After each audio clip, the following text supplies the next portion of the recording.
If you're seeing this, it's not by accident. It's because heaven has been trying to get your attention, and now your spirit knows it. You've been having dreams that linger long after you wake up. Dreams that make you sit up in the dark, heart pounding, mind racing, wondering, what was that? Why did it feel so real? You've seen yourself climbing endless stairs, walking up mountains you've never seen, standing in front of crowds, speaking with boldness you didn't know you had. You've been handed scrolls, keys, robes. You've walked through fire and didn't get burned. And something inside you has whispered, this means something. Let me be clear. These aren't just dreams. These are divine messages, spiritual signals, heaven's blueprint unfolding in the night. Because when God has chosen someone for something great, He doesn't always announce it with trumpets. Sometimes He shows you in dreams, quiet, vivid, unforgettable dreams. And if you've seen even one of the 7 signs I'm about to describe, then you are not only called, you are marked, you are being prepared, you are standing at the edge of something holy. But here's the part most people miss.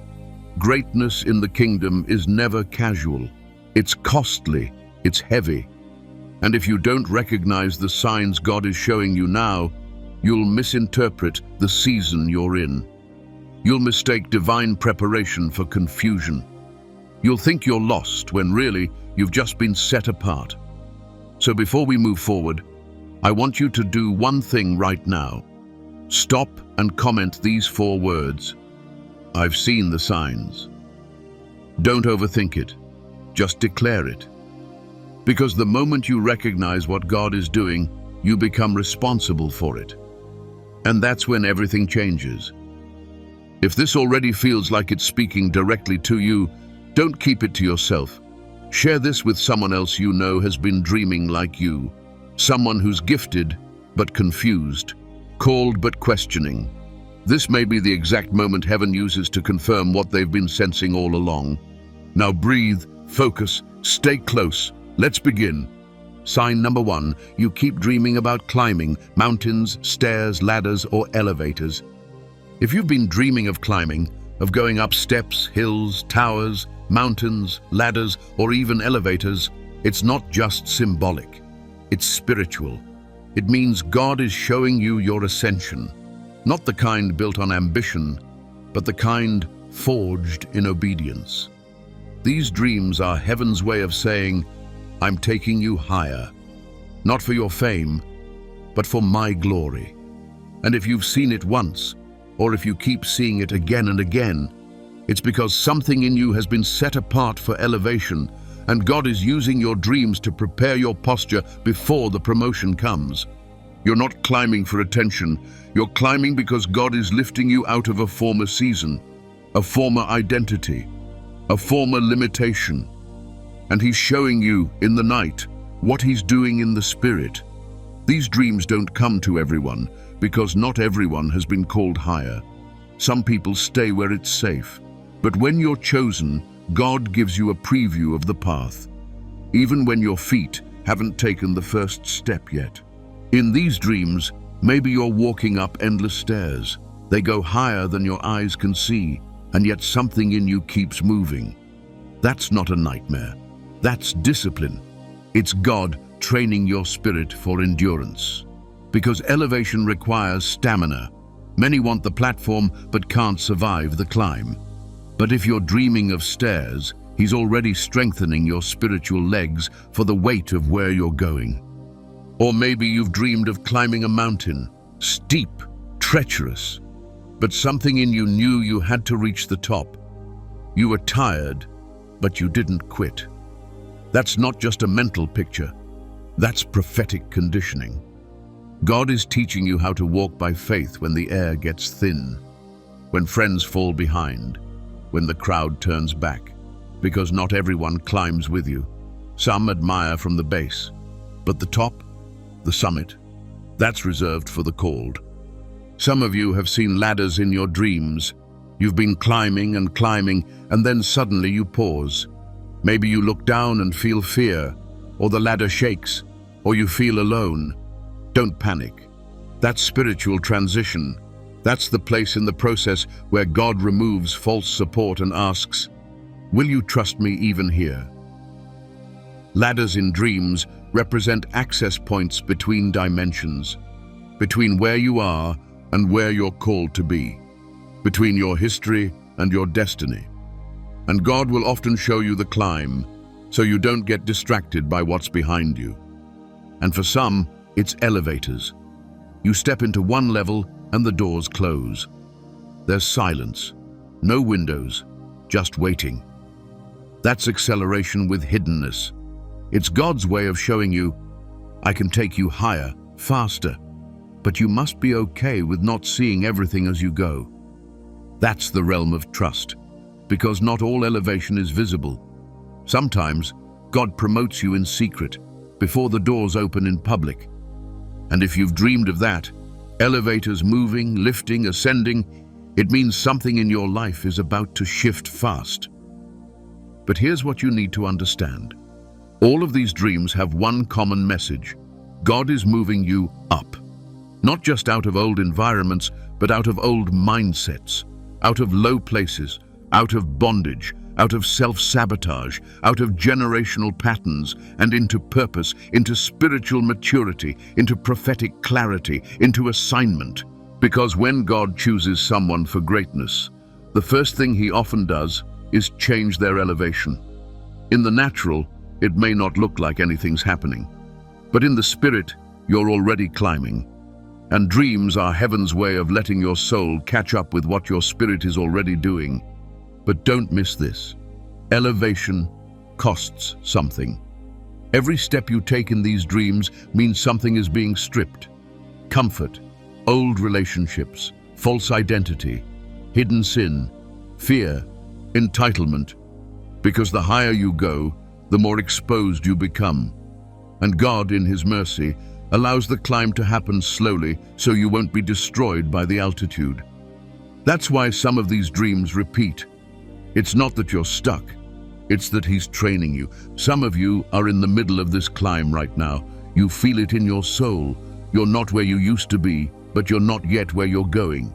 You're in the stretch, the middle, the in-between. And it's lonely, it's quiet, it's exhausting, but it's sacred. Because this is where God breaks things off of you that cannot go into the next level. This is where He teaches you to walk with integrity, pray without results, and obey without explanation. And your dreams, they're the night version of that journey. A picture of the yes you gave God, even when it hurt.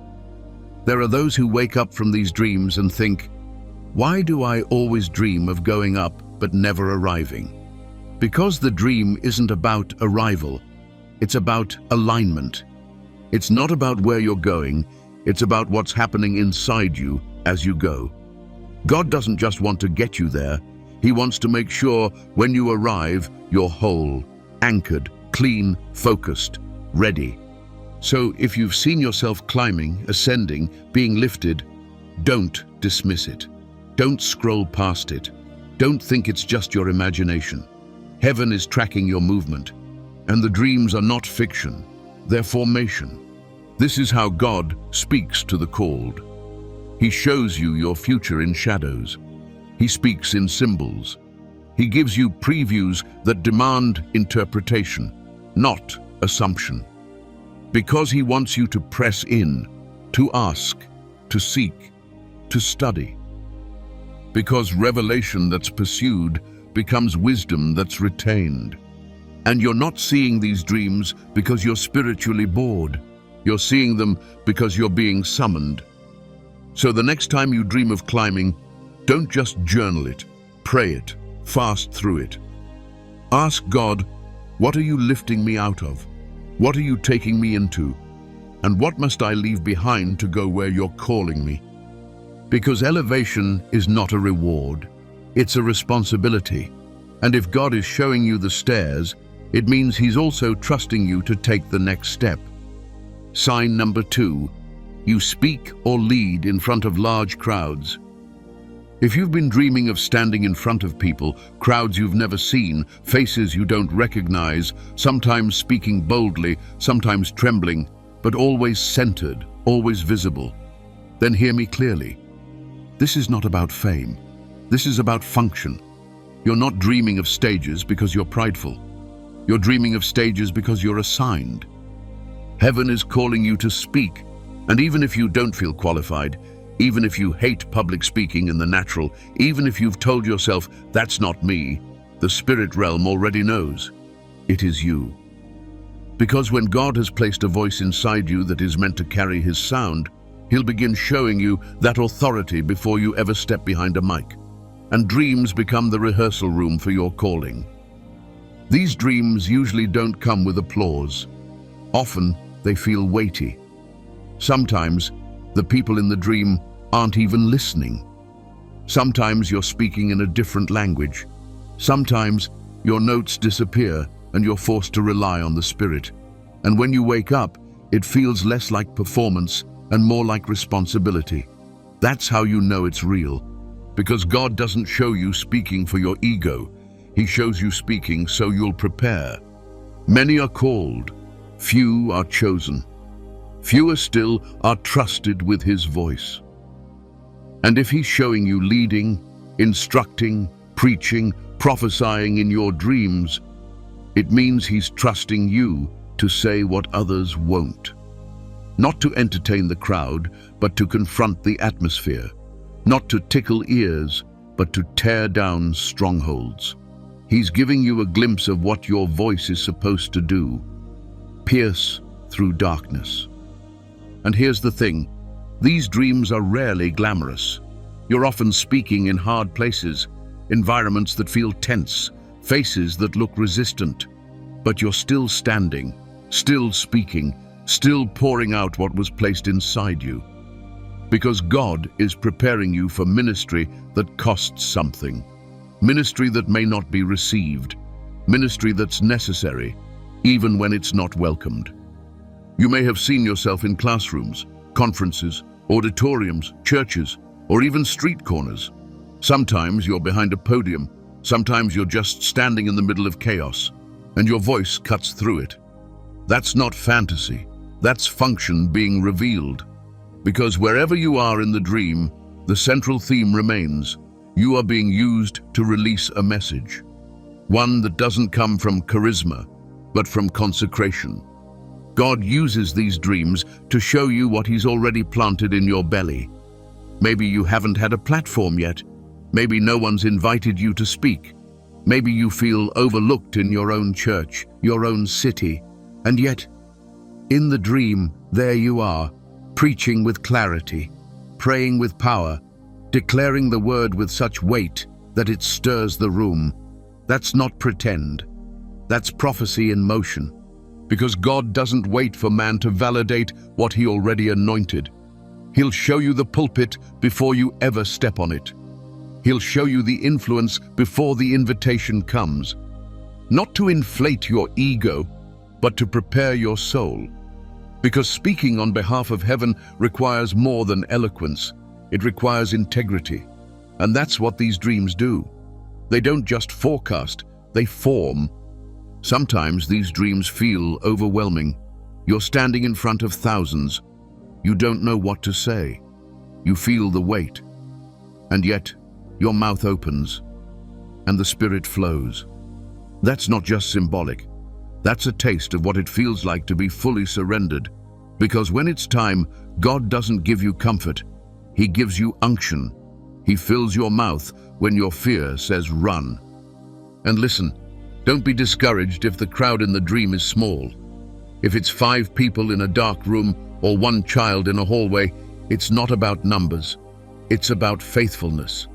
God will test you in dreams the same way he'll test you in life. Will you speak when no one claps? Will you preach when no one listens? Will you obey when it's quiet? Because that's where power is born. Maybe in the dream, your voice trembled. You didn't feel confident. You questioned why you were even up there. And when you woke up, you dismissed it. But hear this. God doesn't show you yourself speaking unless he's training your voice. Even if it doesn't sound like much now, he's developing a sound inside you that hell is going to respect. And that sound doesn't come from popularity. It comes from the secret place. Some of you have even had dreams where your voice was being attacked. You tried to speak, and nothing came out.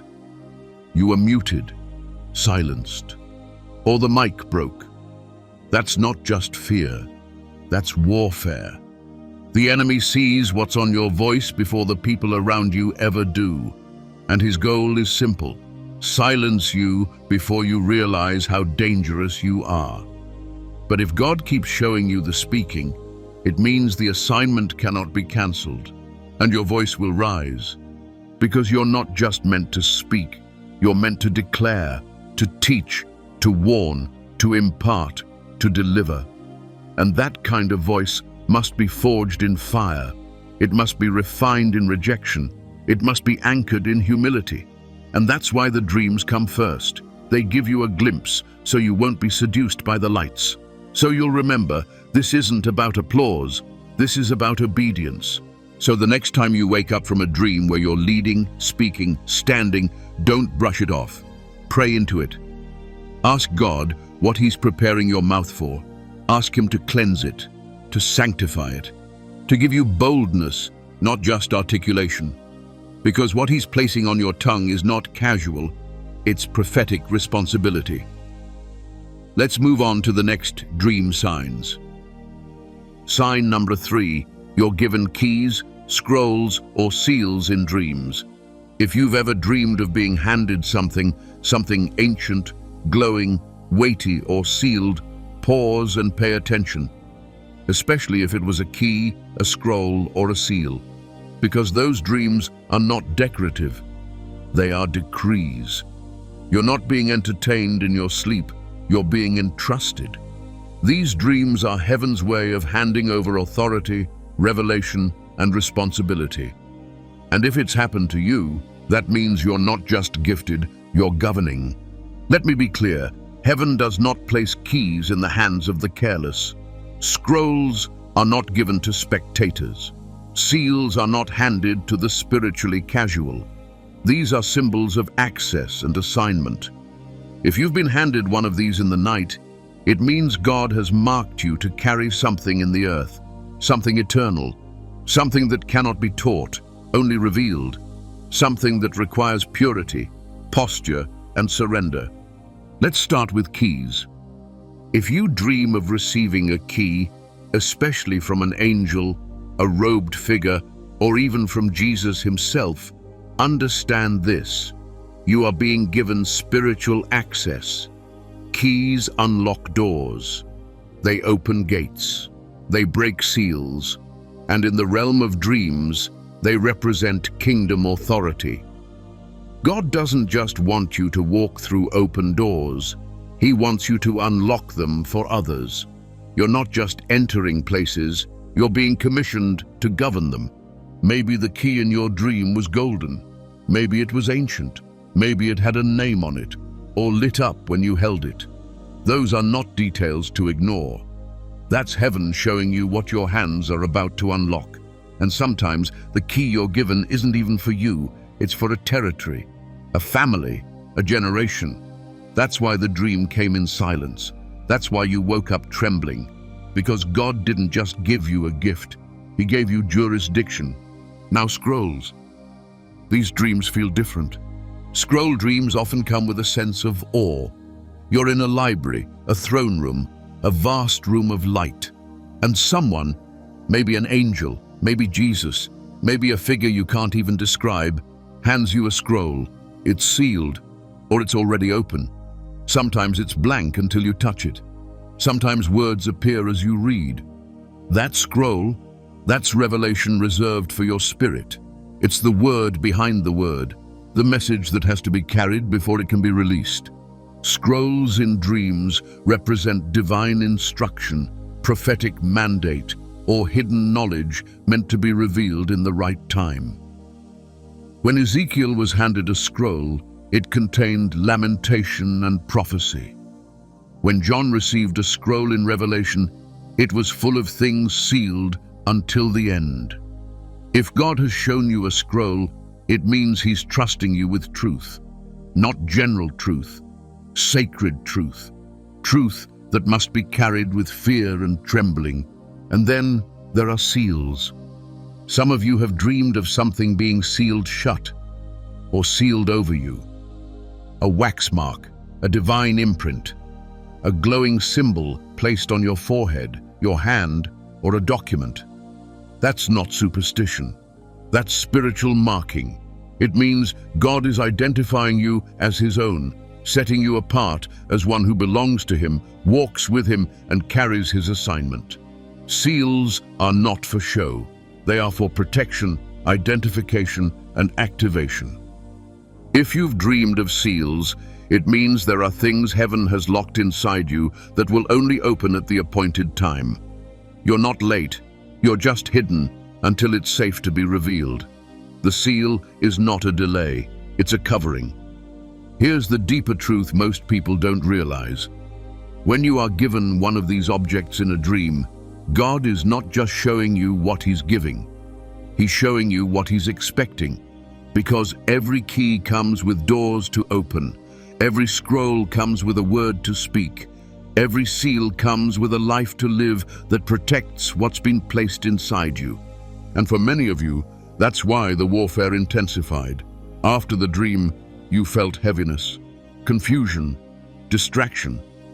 That's because the enemy saw what you were handed, even if you didn't.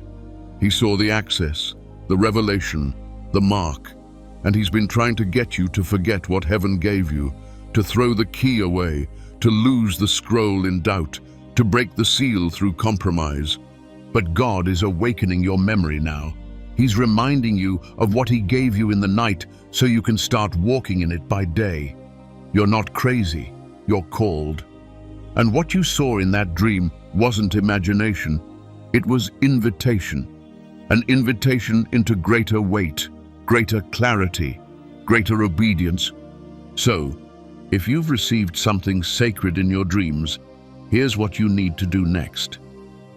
Ask for interpretation. Don't just record it, pray through it. Ask the Holy Spirit, what have you placed in my hand? Then ask, what am I supposed to do with it? Because these dreams don't come to inform you, they come to instruct you, and you must not bury what heaven has entrusted. Let this be your confidence. God doesn't give scrolls to the unfaithful. He doesn't hand out keys for decoration. He doesn't seal what He won't one day reveal. If He showed it to you, it's because you're ready to steward it. Even if you don't feel ready, your spirit has been prepared. You were born for this level of responsibility. You were marked for this weight of revelation. You were chosen to carry what others ignored. So carry it, protect it, pray over it, and walk in it. Sign number 4, you're constantly rescuing, healing, or fighting for others. If you've had dreams where you're not just surviving, but rescuing, where you're not just praying, but healing, where you're not just present, but fighting for people who don't even know they're in danger, then hear me clearly. You've been called as a spiritual deliverer, and that word may sound too big for you, but it's exactly what heaven is trying to tell you. Because when you dream of pulling people out of danger, laying hands and seeing others recover, standing between others and the darkness coming for them, it's not about fantasy. It's not emotional residue. That's not trauma replaying. That is spiritual truth revealing. God is showing you what you were born to do. You were born to stand in the gap, born to war in the spirit, born to see chains and break them, not just your own, but the ones on others. These dreams don't come to spectators. They come to intercessors, to warriors, to deliverers in training. You're not dreaming about rescuing others because you're nice. You're dreaming about it because you're dangerous. Because something inside of you has been marked to intercept demonic patterns before they manifest, to sense things before they're seen, to act before it's too late. And the dream realm is where God starts to train your sensitivity, sharpen your boldness, and raise your discernment. Some of you have dreamed of saving children from fires, pulling people out of crashing cars, reaching into dark water and dragging someone out. standing in front of someone as a shadow or a beast rushed at them, and somehow you stood your ground. Don't dismiss that. That's heaven showing you your spiritual assignment: to cover, to protect, to rescue. Others have dreamed of laying hands on strangers and watching them get healed, or speaking a single sentence and watching someone collapse into freedom, or standing in a hospital room and watching light flow from your body. And you wonder when you wake up, could God really use me like that? Let me answer that plainly: yes, because He already is. The dream was just the evidence. What you saw wasn't a maybe, it was a preview, a reflection of what your spirit is already carrying. And many times, these dreams come to those who feel the least qualified, because God doesn't pick the proud. He picks the surrendered. And if you've been seeing this kind of dream again and again, it means something simple but powerful. God is trusting you with people. He's showing you that your gift is not about you, it's about deliverance for others. Because in this season, He's not just raising up teachers and singers. He's raising up rescuers. People who know how to walk into spiritual fire without flinching. People who don't just notice pain, they intervene.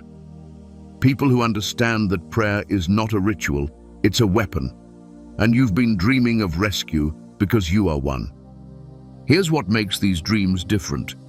It's not about status. It's not about applause. In fact, most of the time in the dream, you're doing what no one sees. You're saving people who don't thank you. You're fighting battles while others sleep.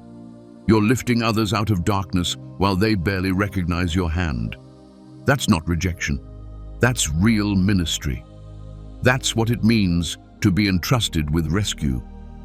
You may have dreamed of going into dark buildings and finding people crying, or of breaking chains, or of lifting a person up and walking them out of somewhere terrifying.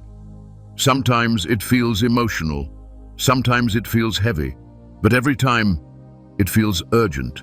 And that urgency is not imagined, it's prophetic awareness.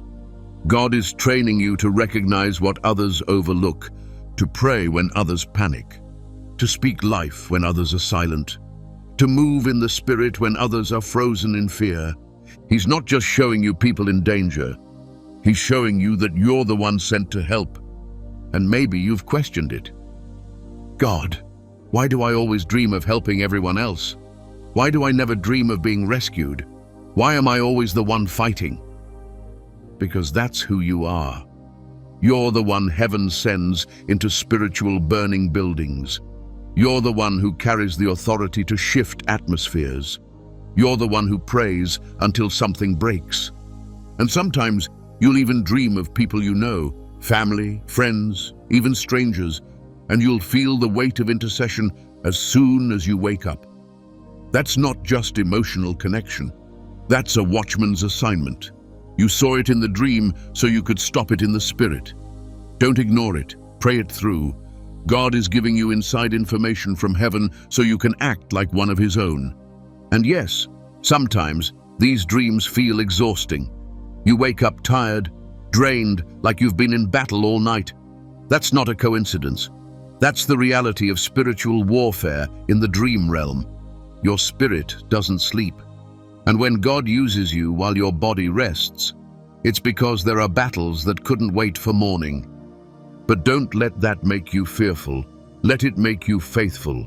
Because if God is using you to rescue in dreams, it means He trusts your spirit to be alert, even while your body is still.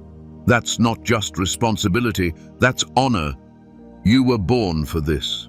You were born to carry power others forgot was real. You were born to heal wounds too deep for words. You were born to sense danger before it arrives and pray with fire until it flees. You were born to step in when no one else will.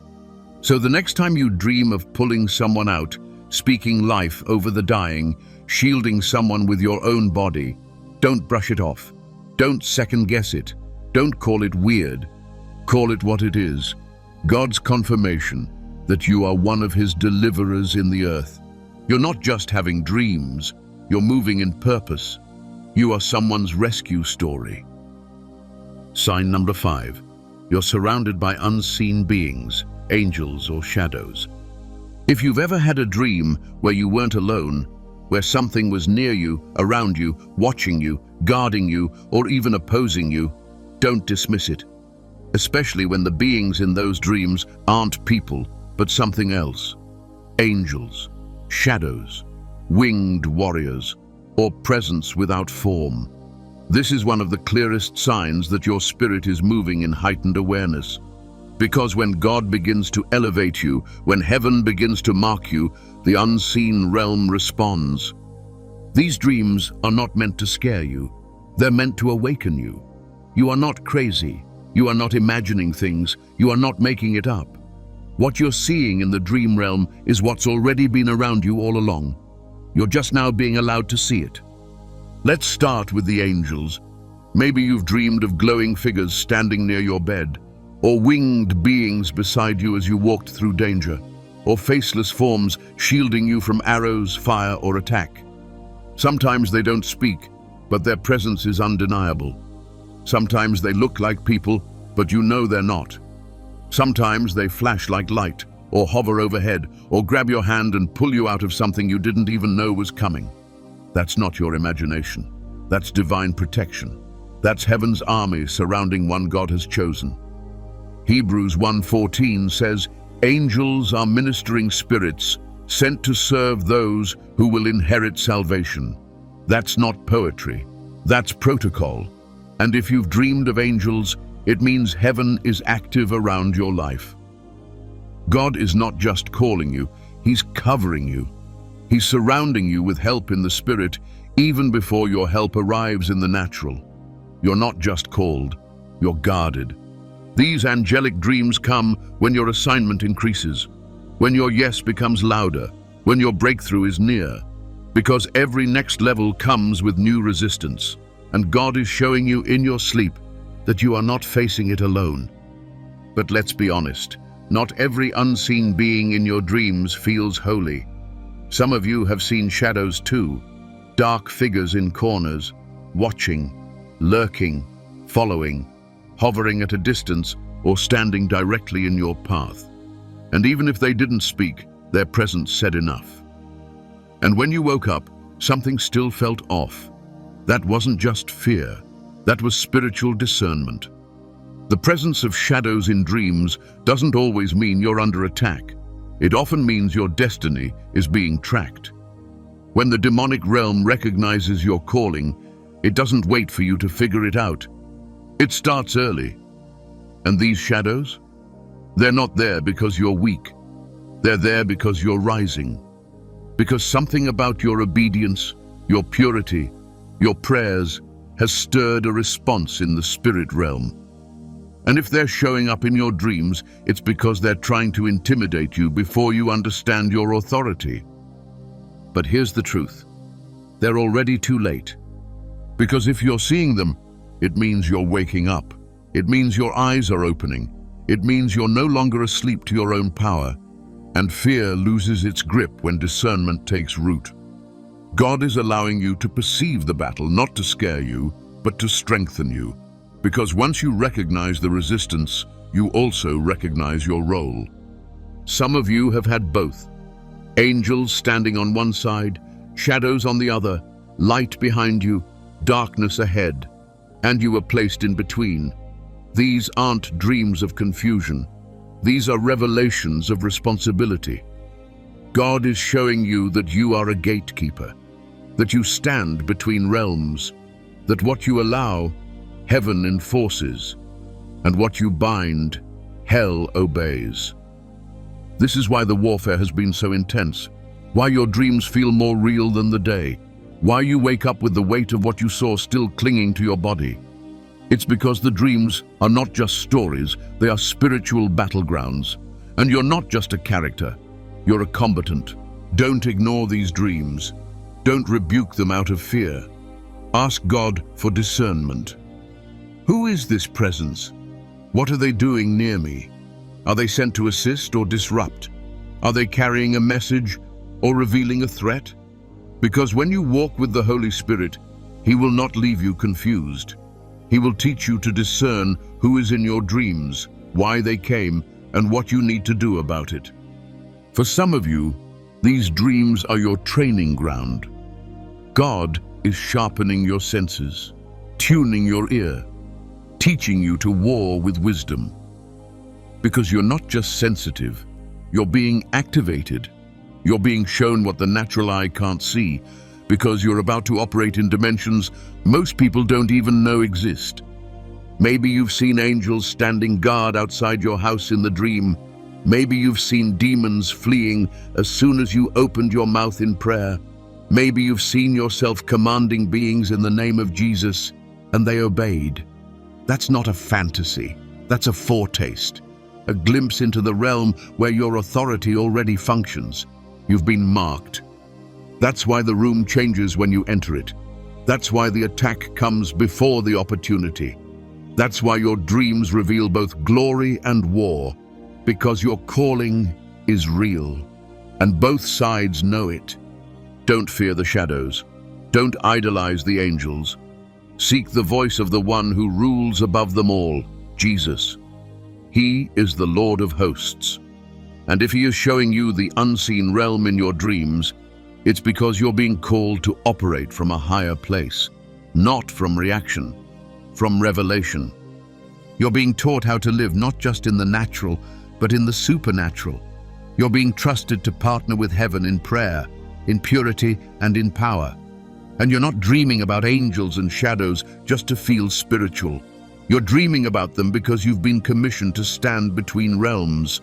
You are a watchman, a warrior, a threat, a vessel, and heaven has placed guards around you. Not because you're fragile, but because you're important. And hell has sent monitors to watch you, not because you're weak, but because you're rising. You're not just seeing these beings, you've been seen. Let's go deeper. Sign number 6. You see yourself dressed in robes, armor, or crowns.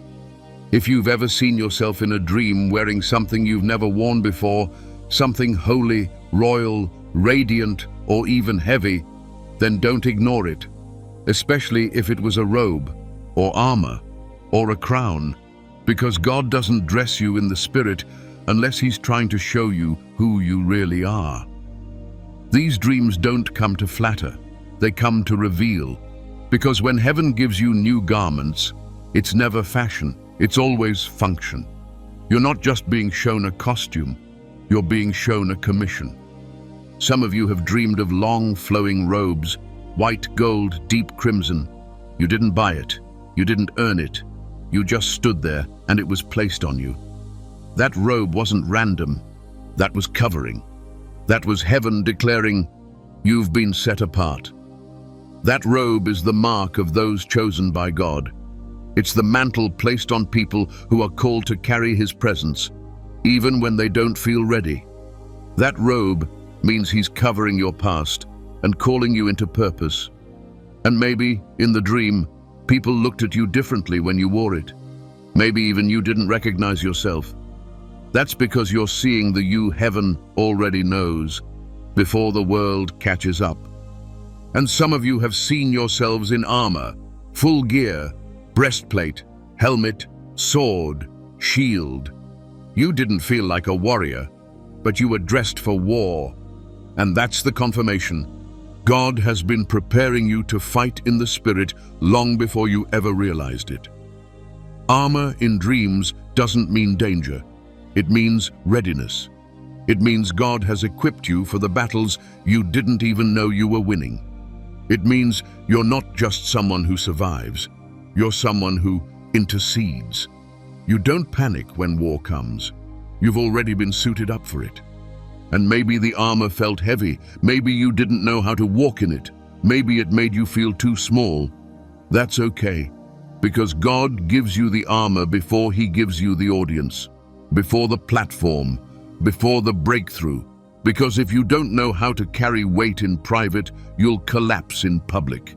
So, he starts with the dream. He shows you what you're wearing when no one else sees it. He lets you feel the weight before you ever feel the spotlight. But then, there are the crown dreams. These are rare, sacred. Some of you have had them. You saw yourself crowned, not because of a ceremony, not because of applause, but because heaven was placing identity on your head. Crowns in dreams aren't about pride, they're about authority. God is saying, you've been given dominion here. You've been marked to rule in a realm others haven't entered. And maybe you woke up confused. God, me? Why me? And still, the crown rested. Because God doesn't give you authority when you feel ready. He gives it when your surrender is real. And maybe the people in your dream didn't recognize your robe. Maybe they ignored your armor. Maybe they questioned your crown. That's because people around you are often the last to see what God has already revealed. But heaven doesn't wait for applause. Heaven dresses you when you're called, not when you're liked, not when you're famous, not when you have followers. Heaven clothes the faithful even when they're still hidden. Some of you have had dreams where you were robed and then sent into battle, or armored and then placed before kings, or crowned and then told to go wash someone's feet. That's because your garments are not for decoration, they're for demonstration. God doesn't anoint you for attention, He anoints you for assignment. And what you wear in the dream is a signal of what you're called to carry in waking life. But let me tell you why this matters. The devil sees it too. He sees the robe before you recognize it. He sees the armor before you swing the sword. He sees the crown before you believe the calling. And that's why the warfare increased after you dreamed it. That's why the rejection came, the criticism, the confusion, because the enemy fights who you're becoming before you arrive. But don't be discouraged. Be reminded, if the dream showed you dressed differently, it's because you're already becoming who God said you are. So, what do you do with this kind of dream? You don't dismiss it. You don't let insecurity talk you out of it. You don't let religious fear make you bury it. You go to God and say, "Teach me how to wear what you've given me." You pray, "Help me walk in the weight of this robe. Help me carry this crown with humility. Help me fight in this armor with discipline." Because garments without character become dangerous, but garments with obedience, that's unstoppable. These dreams aren't about ego. They're about identity, about equipping, about elevation. You're not who you were last year. You're not who they think you are. You've been clothed in something divine. And when heaven dresses you, no one on earth can undress you. Not opinions, not shame, not your past, not even your own doubt. Sign number 7, you're pulled out of danger supernaturally or just in time. If you've ever had a dream where you were in danger, but then rescued, removed, or lifted out just before destruction hit, don't overlook it. Don't call it random. Don't brush it off like it was just a close call in your imagination. Those dreams carry heaven's fingerprint. They are not just about escape. They are about evidence. Evidence that you are watched, marked, and chosen. Some of you have dreamed of falling and then suddenly being caught. Others have seen floods coming only to find yourself standing on dry ground as the waters split. Some have watched chaos unfold in the dream. A car speeding toward you, a building collapsing, an explosion about to detonate.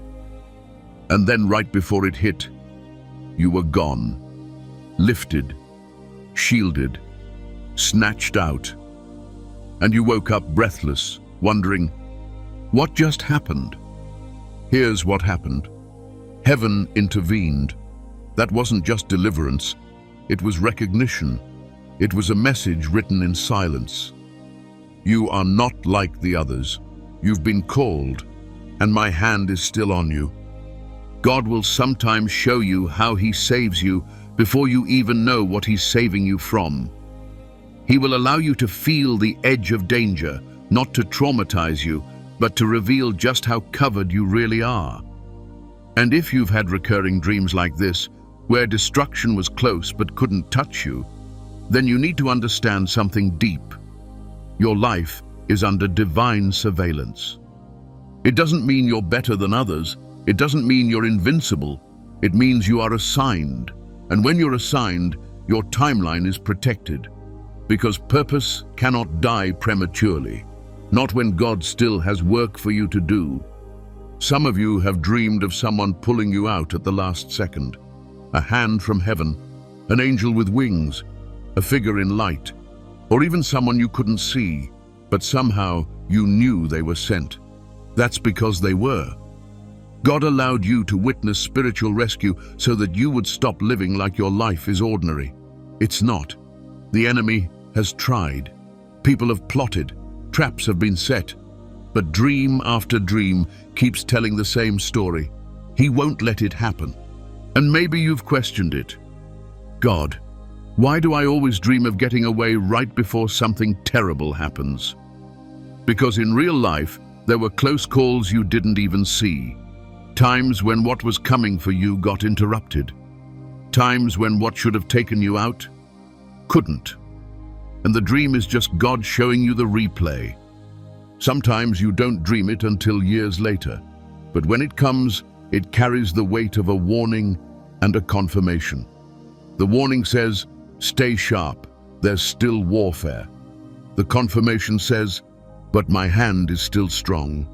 And some of you haven't just seen yourselves rescued, you've been lifted up, transported, carried out, picked up from impossible places and moved into peace.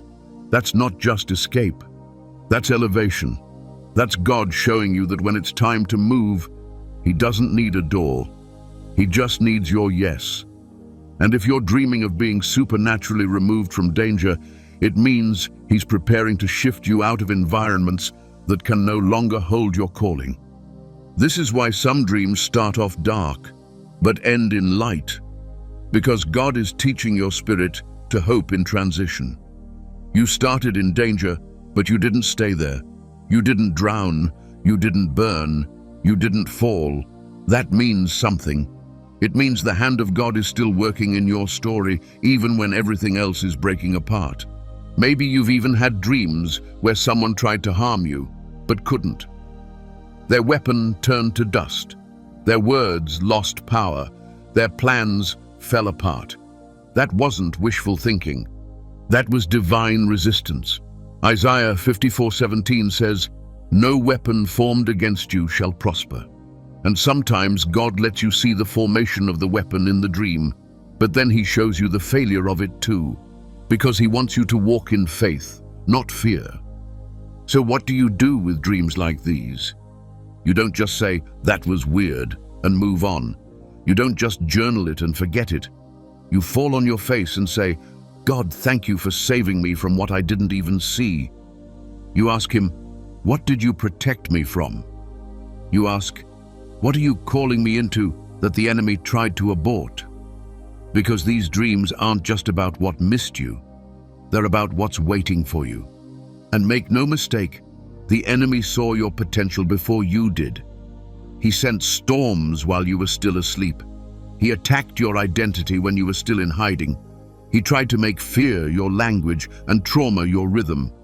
But you're still here. You're still dreaming. You're still waking up. And every time you've been pulled out in the dream, it's been another message from heaven that says, "You're not finished yet."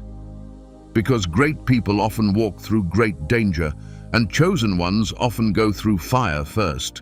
But the difference is simple. They make it out. And you?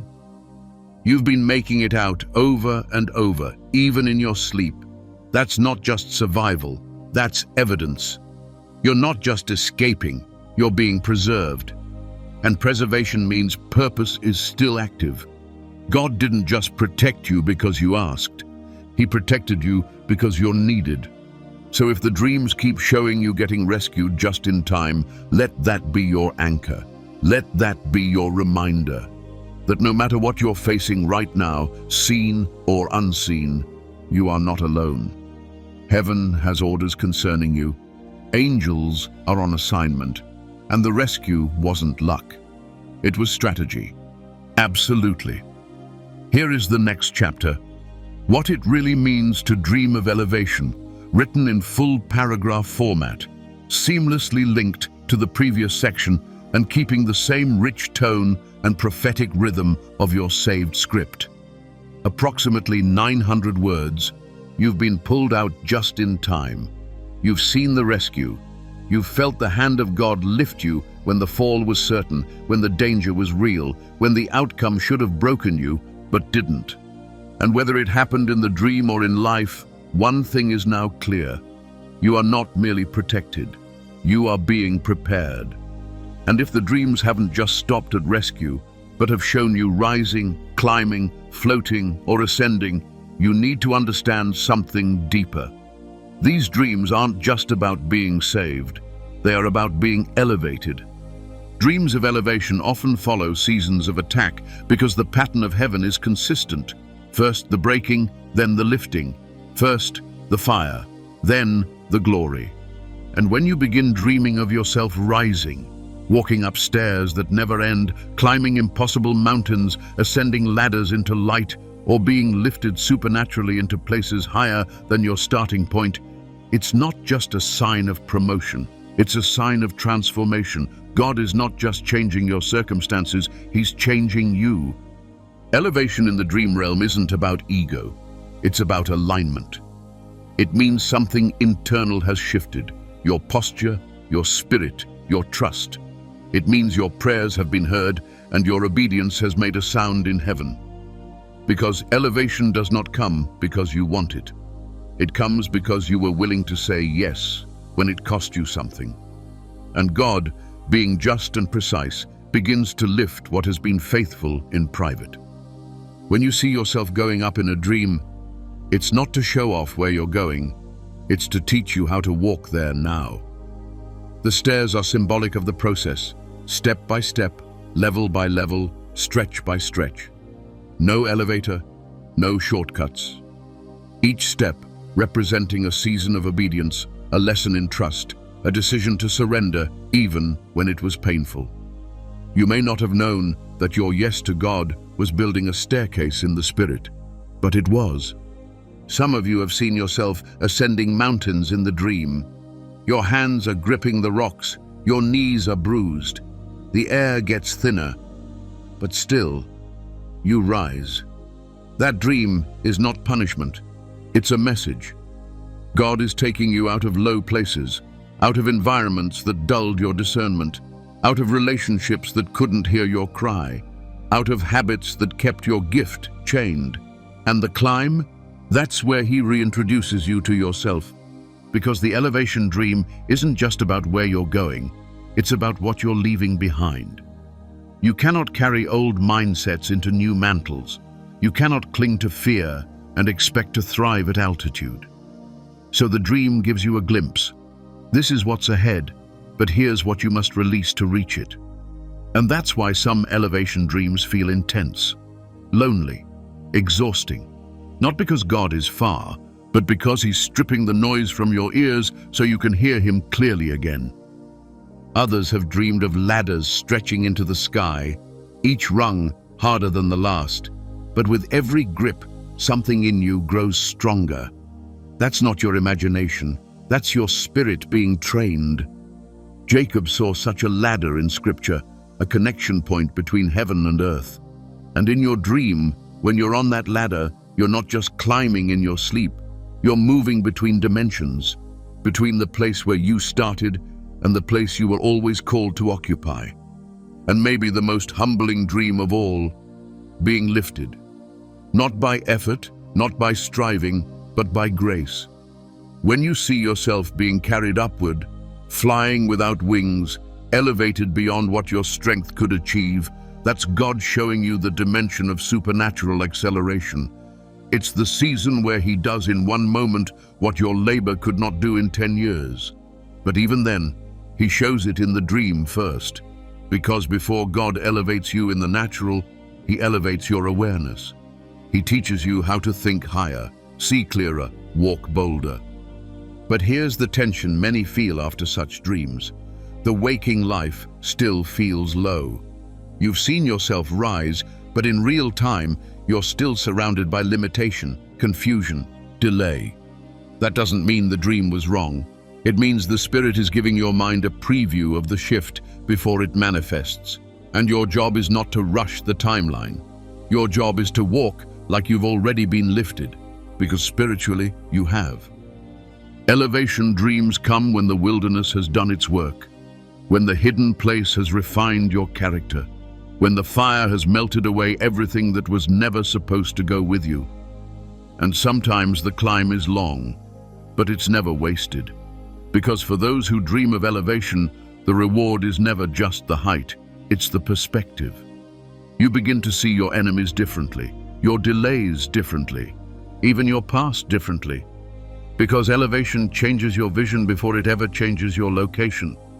So if you've seen yourself rise in the night, walk taller in your dreams, or stand in places too high for your history, don't dismiss it. Don't say maybe someday. Don't say not me. That's false humility. And God didn't give you the dream for your comfort. He gave it to prepare you.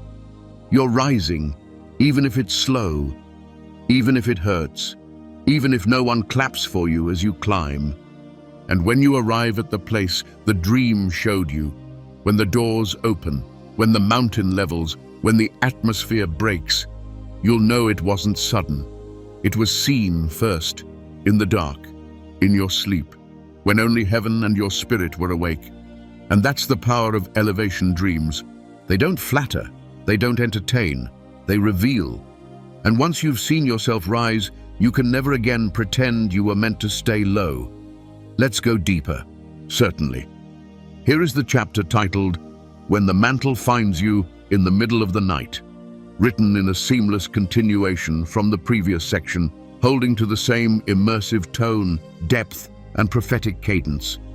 Approximately 900 words, no bullet points. Elevation doesn't come without weight. And for those who've seen themselves rising, ascending stairs, climbing unseen heights, or being lifted into realms they don't yet fully understand, there is often another dream that follows closely behind. A dream not of climbing, but of covering. Not of movement, but of marking. It's the moment where something rests on your shoulders, heavy, holy, undeniable. And you wake up with the strange sense that something just found you. That's not your imagination. That's the moment when the mantle meets your life in the middle of the night. You weren't praying for it. You weren't asking to be chosen. You may not have even known you were ready. But there it came, in a dream too vivid to dismiss, too weighty to forget. And maybe it came quietly, a cloth placed over you, a coat wrapped around you, a garment descending from above. Or maybe it came suddenly, flung onto your shoulders, dropped into your hands, wrapped around your frame, while voices around you declared things your mind could barely grasp. Either way, something in the dream changed everything, because in that moment, the mantle found you. Mantles in dreams don't come to flatter, they come to identify. They are heaven's way of saying, this is yours now. Whether you feel ready or not, whether you understand it or not, it has been assigned to your life. Some people chase callings, others are caught by them. The mantle doesn't ask your permission, it recognizes your surrender, it responds to your posture, and when it finds you, when it descends while you sleep, it is often because your life has reached the tipping point of hidden obedience. What was once unseen in your life now receives a visible mark in the spirit. This is what happened to Elisha. He wasn't applying for anointing, he wasn't marketing himself. He was in the field, working, sweating, unseen. And the prophet walked by, said nothing, and cast his cloak over him. That cloak changed everything. And in the same way, some of you have been in the field, working quietly, sowing faithfully, fighting battles nobody clapped for. And the mantle came, in a dream, in the dark, in the middle of your waiting. And maybe you didn't know what it meant. Maybe you woke up crying, or shaking, or with an ache in your chest that you couldn't explain. That's how it works. Mantles don't arrive with full instruction. They arrive with invitation. God doesn't show you every detail, He shows you the weight. And you have to decide, will I carry this or will I run? Because when the mantle comes, your life no longer belongs to normal. It no longer fits the rhythm of the crowd. You can't move like you used to. You can't sit in places that used to feel comfortable. You can't explain what shifted, only that something did. The dream was the transaction, but the rest of your life becomes the stewardship. God shows it once, then watches what you do with it. Some mantles feel heavy in the dream, almost unbearable. You feel it drop on your shoulders and you sink. That's not punishment, that's clarity. God is showing you this anointing will cost, not your salvation, but your privacy, your comfort, your illusions of control. You don't get to pick the weight, you just get to say yes.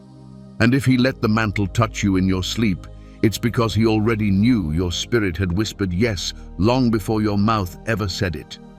Other mantles feel like fire, like something alive resting on you, burning away fear, insecurity, and doubt. And you wake up different. Your body still feels the heat. Your chest still feels the residue. And you can't go back to how you thought about yourself before. That's because mantles don't just come to give you authority, they come to redefine your identity. You're no longer just a dreamer, you're a carrier. You're no longer just seeking purpose, you've been claimed by it. And yes, when the mantle finds you, the warfare often begins the next day. Dreams like these are followed by strange resistance, confusion, fatigue, isolation. People shift around you. Environments that once accepted you suddenly become agitated by your presence. Don't let it discourage you. That's the reaction of the spirit realm adjusting to your new status. You've been seen, you've been dressed, and now you've been targeted. Not because you're weak, but because the mantle is real. That's also why the mantle dream often comes in the night, when your defenses are down, when you're not trying to impress God, when you're not reciting the right prayers. Because God waits for the moment when all your striving is quiet, when your identity is still, and He says, "Now, let me show you what I've put on your life." So what do you do now? You honor the dream. You don't chase the platform, you chase presence.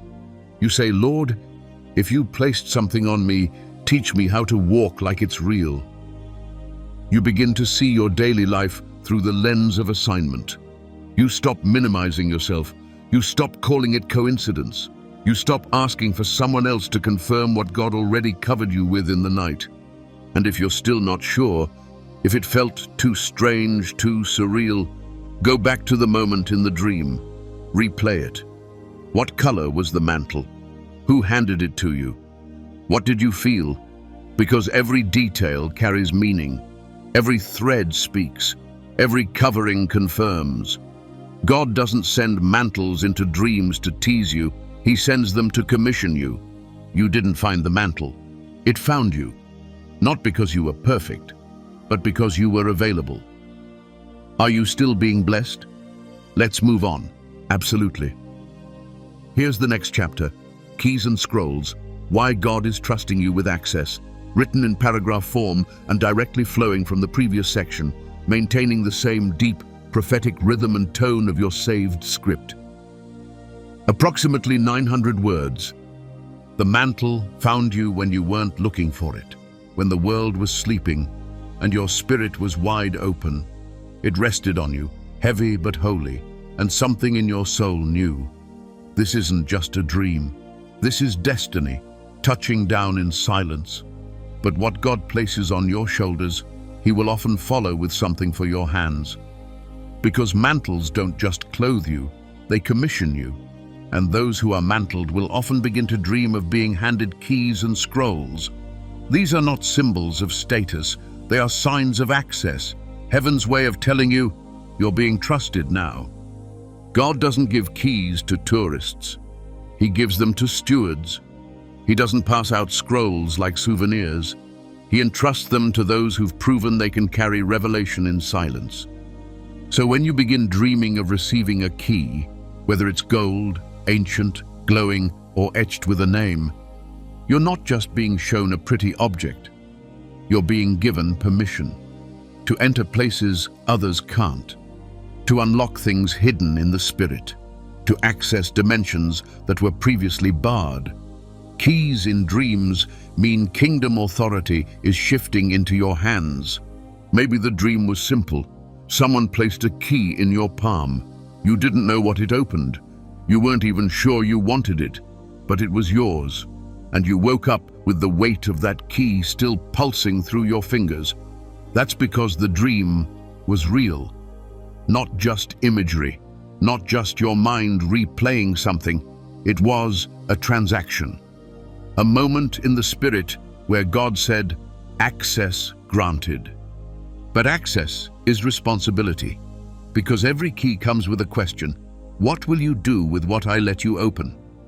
Some of you have dreamed of unlocking ancient doors in temples, palaces, vaults, or rooms filled with light. You didn't know what was behind them, only that the key fit. That's prophetic language. That's God showing you that you've been granted entrance to spaces not everyone is allowed to enter. Intercessory places, revelation spaces, generational strongholds that you've been assigned to break. You don't just carry a key to explore, you carry it to disrupt cycles. And for others, the scroll came first. You were in a room, bright, heavenly, overwhelming, and someone handed you a scroll. Maybe it was sealed. Maybe it opened in your hands. Maybe the writing glowed. Maybe it was blank until your fingers touched it. Either way, the message was clear. God is trusting you with His word, not just to read, but to carry. Scrolls in dreams are weighty. They represent hidden instruction, divine strategy, or prophetic knowledge that isn't public yet. God does not show you a scroll unless He knows your heart won't turn it into a platform. Scrolls are for the quiet keepers, those who don't run to speak until they've prayed, those who wait until God says, "Now, release it." If you've dreamed of a scroll, it's not a suggestion, it's an assignment. And what's written inside may not make sense now. That's okay. God will give you interpretation when it's time. But for now, He's checking something first. Can I trust you to hold it without using it to build your own name? There are scrolls that burn in your chest after the dream. You can't shake them. You wake up feeling like something is locked inside you. That's not anxiety. That's the weight of revelation. You've been sealed with something, and heaven is waiting for your obedience to release it in the earth. It might be a word for your family, a strategy for your city, a prayer that breaks through a region. The scroll isn't casual. It's coded with heaven's language, and now it's in you. Sometimes the scroll and the key come together. You're handed both. One gives you access, the other gives you instruction. One opens the door, the other tells you what to do once you enter. That's next-level stewardship. That's when God says, "I'm not just trusting you to walk through doors, I'm trusting you to govern what's behind them." And that kind of trust only comes to those who have said yes in the dark. Those who've carried the mantle even when it cost them visibility, comfort, and approval. You may feel unqualified. You may wonder why heaven would trust you with anything so sacred. But God doesn't call the polished. He calls the postured. And if the dream came, if the scroll opened, if the key fit, then the answer is simple. God sees something in you that He can work through. Not your perfection, your posture, your heart that trembles before Him, your tears that fall in secret, your willingness to obey even when no one's watching. These are not just dream tokens. They're assignments disguised as symbols. And the enemy knows it too. That's why the warfare increases when the scrolls appear. That's why confusion comes when the key is given. Because hell knows, if you ever realize what's in your hands, you'll walk through doors that break generational curses. You'll open vaults of healing. You'll release words that ignite revival. So what do? You return to prayer. You ask, God, what have you placed in my hands? You sit with the scroll. You speak only what he says to speak. You walk with the key, not flaunting it, but protecting it. You understand that what God reveals in your dreams is not for entertainment, it's for execution. Heaven is handing you tools, not trophies. And he's doing it because you're ready enough to receive, even if you're still growing into the role. Absolutely. Here is the chapter titled, The Weight of Prophetic Leadership in Dreams, written in full, immersive paragraph form and flowing directly from the previous chapter. Approx. 900 words, continuing in the tone, rhythm, and prophetic language of your saved script. When the scroll is placed in your hand and the key slips into your spirit, something shifts. Something invisible but undeniable. You walk differently, speak differently, not because of pride, but because heaven has entrusted you with things too sacred to carry casually. You begin to understand that access is not about arrival, it's about assignment. And that assignment? It often begins to unfold not in meetings or on stages, but in your dreams. That's where the mantle deepens. That's where scrolls unlock. That's where God starts introducing you to the weight of prophetic leadership, not as a title, but as a burden. Prophetic leadership is not about being in front, it's about being in position. And in the dream realm, God often begins the training in private. You're not asking to be seen, you're not craving influence. But still, in the middle of the night, you find yourself leading people you didn't know were following, speaking words you didn't rehearse, standing in places you don't feel qualified to be in. That's not coincidence. That's a calling beginning to take shape in your sleep. Some of you have had dreams where people gather around you. They ask you questions. They look to you for instruction, and you don't feel ready. But in the dream, you speak, you lead, you guide. And when you wake up, you feel the weight of it still sitting on your chest. That's the Spirit of God confirming what's been forming under the surface. You're being trained as a voice for others, not by people, but by presence. Others have dreamed of standing on elevated ground, not because you wanted to be above anyone, but because God placed you there. And from that place, you were given words. You released direction. You interceded for people you didn't even recognize. Those aren't dreams to ignore. Those are windows into the prophetic office in embryonic form. God is revealing that you carry something others will drink from, even if they don't know your name yet. But here's the truth. No one wants to say. The prophetic mantle comes with weight. It is not light. It is not convenient. It is not for performance. It's a burden born from love. A love so deep for God and His people that you're willing to carry things in silence that others dismiss. And that's why it shows up in the dream first. Because your spirit has to agree with the weight before you're ever released to carry it in public. Some prophetic dreams feel heavy because they are. You wake up groaning, weeping, feeling like you've been crushed under revelation. That's not depression, that's intercession. That's what it feels like when God lets you touch His heart while the world sleeps. You carry burdens not your own. You cry for people you don't know. You war for cities you've never been to. Why? Because prophetic leadership doesn't start with speaking. It starts with feeling what heaven feels, and then there are the dreams where you're speaking, but not from your own understanding. You're declaring things with clarity and power, even in the dream. You hear phrases you've never spoken, scriptures you haven't studied, prophecies that flow like rivers. That's not your mind showing off. That's your spirit rehearsing its role. God is activating your voice in the night so that when the time comes, your mouth is already familiar with heaven's sound. But don't mistake the dream realm for fantasy. These aren't echoes of a wishful soul. These are assignments revealed in shadows.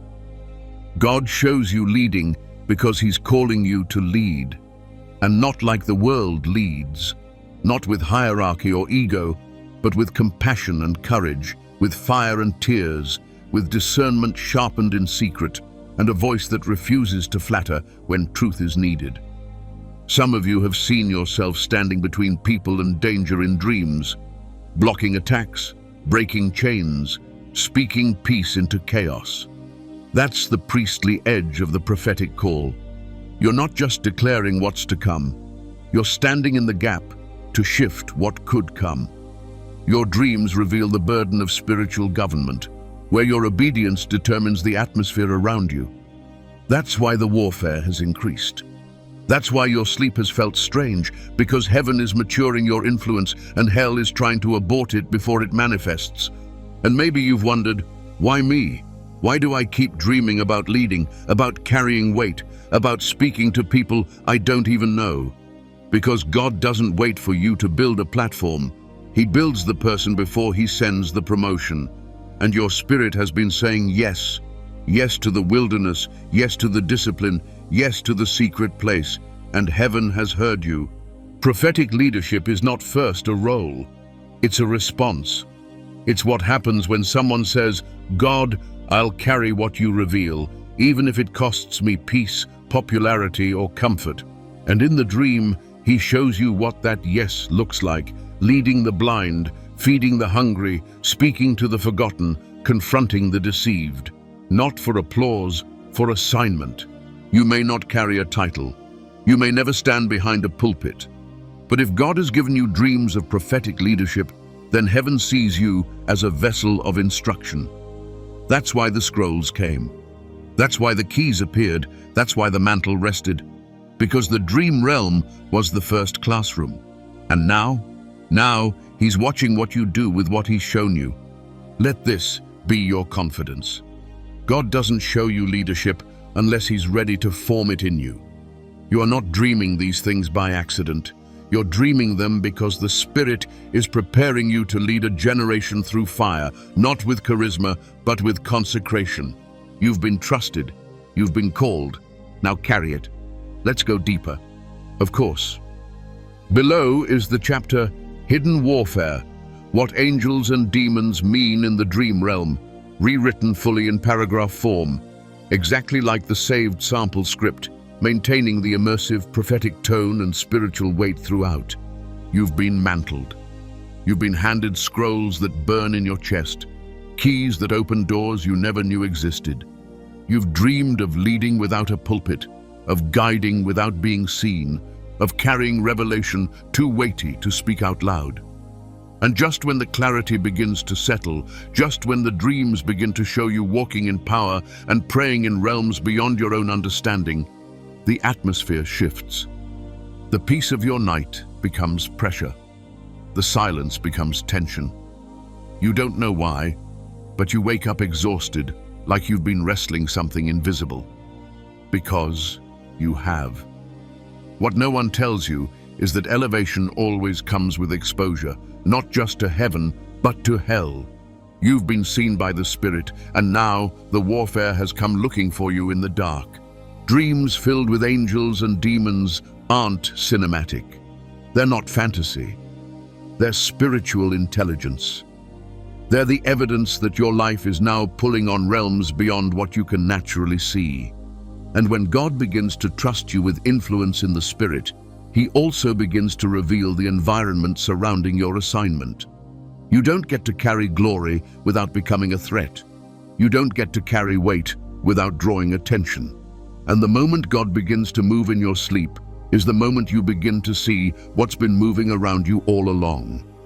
Some of you have seen them. The shadows, the figures standing at the edge of your dream, the presence you can't explain but can't ignore. Others of you have felt the air change, a heaviness, a stillness, a hand reaching, a voice trying to speak even though you couldn't hear it. And when you woke up, the fear lingered like smoke. That wasn't just emotion, that was recognition. Your spirit recognized something was present, not imagined, not abstract, real. You're not crazy. You're not under attack because you've done something wrong. You're under pressure because you've stepped into something right. When demons show up in your dreams, it doesn't always mean you're under siege. It often means your obedience is bothering something. Your prayer life has sent a ripple. Your purity has disrupted a system. Your surrender has caught the attention of realms that were content to let you stay silent, but now they see that you're starting to speak. And just as clearly, others of you have begun to see angels in your dreams. Not always with wings, not always glowing. Sometimes they look like people. Sometimes they're faceless. Sometimes they don't say a word. They just stand near you, and you feel safer than you've ever felt. Or they reach out and touch you, and suddenly everything in the dream shifts. You were afraid, then they appeared. You were falling, then they caught you. You were surrounded, then they stood between you and what was coming. And when you woke up, the room still felt different. That wasn't just a dream, that was reinforcement. Angels don't show up because you asked for a sign. They show up because you've been assigned. And when heaven sends them in your dreams, it's not to impress you, it's to remind you, you are not walking alone. The warfare is real, but so is the protection. The increase in dreams of demonic resistance is almost always matched by an increase in angelic reinforcement. You just don't always see both in the same night. But heaven never leaves you vulnerable. Some nights, the dreams are subtle. You walk through a dark place and you feel something behind you. But when you turn around, there's nothing there. Yet still you run. Still you pray. Still you fight. That's not fiction, that's training. God is showing you how to move even when you don't have all the answers. He's teaching your spirit to discern what your eyes can't see. And that's what real prophetic warfare looks like. It doesn't always scream. Sometimes it just stays close. Other nights, the dream is a full-blown battle. You're shouting, fighting, declaring the name of Jesus, casting out spirits, breaking chains off people you've never met. And you wake up drenched in sweat, but at peace. That's not chaos, that's intercession. God is using your sleep as a place of war, because your obedience has made you a vessel, even in the dark. And maybe you've asked, why now? Why all this intensity? Why these dreams filled with conflict? It's because you've crossed over. The mantle didn't just bring clarity, it brought visibility. The enemy now sees what you're carrying. The dreams of warfare are a sign that the spiritual realm has taken your role seriously, even if you haven't yet. You're dangerous now. And the dream world has become the stage where heaven and hell both watch how you move. But don't be afraid. You were never meant to fight alone. God lets you see the warfare so you'll remember your authority. You are not the victim in your dream. You are not the target. You are the solution, the one who speaks and the darkness backs up, the one who prays and the dream resets, the one who wakes up and starts walking like the battle has already been won. So yes, the demons showed up, but they didn't win. Yes, the presence of darkness was there, but so was the light. Yes, you were outnumbered in the dream, but you were not overpowered, because greater is he who is in you than he who is in the world. And when the angels come, don't worship them. Don't fixate. Just recognize what their presence confirms. Heaven is with you, not because you're special, but because you're assigned. And God doesn't assign someone without surrounding them. He's giving you eyes to see. And in the night, you're learning how to walk in warfare without fear. This is what it means to be prophetic in this hour. You don't just carry words, you carry presence. And presence attracts warfare. But it also carries victory. You've seen the war in your dreams because you were born to win it in your life. Let's press on. You've walked through the dream warfare. You've been visited by angelic presence, stared down demonic resistance, and awakened under the weight of spiritual intensity that most will never see, let alone understand. And through all of it, your spirit has been taking shape. refined by revelation, trained in darkness, baptized in intercession. But now, something begins to shift in the dream realm, something visual, something that rests not on your mind or your surroundings, but on your body. You begin to see yourself clothed in ways that don't match your waking life. And you realize God is not just preparing your spirit, He's beginning to mark you with identity. The clothing of the called has begun to appear. You don't get to choose what you wear in these dreams. You don't shop for it. You don't earn it. It is placed on you, sometimes gently, sometimes forcefully, sometimes without a word. And yet, when you wake up, you remember everything, how it felt, how it fit, what shifted in the atmosphere when it came over you. Because these garments are not fabric. They are function. They are not costume. They are confirmation. Robes, crowns, and armor, three distinct pieces of spiritual clothing, all pointing to the same truth. You've been chosen. Some of you have dreamed of robes, not the kind worn by royalty in the natural, but garments that shimmered with light, moved like fire, or radiated weight. Sometimes they're white, sometimes red, sometimes they match no color known on earth. They aren't always elaborate, but they're never common. And when they come, they signify one thing: consecration. God is saying, "You are mine, and I'm covering you now with what cannot be taken off by man." The robe in the dream realm isn't given for show. It's given for separation. It's a signal that you are not just called to ministry, but to purity. You've been marked for something holy, and your outer life is beginning to reflect what's been happening on the inside all along. Then there are the dreams of crowns. These are rare, but unforgettable. You didn't ask for it. You didn't even feel worthy. And still, it was placed on your head. Maybe by a faceless figure. Maybe by the hand of light. Maybe you simply saw yourself wearing it, and in the dream, you just knew. This was always meant for me.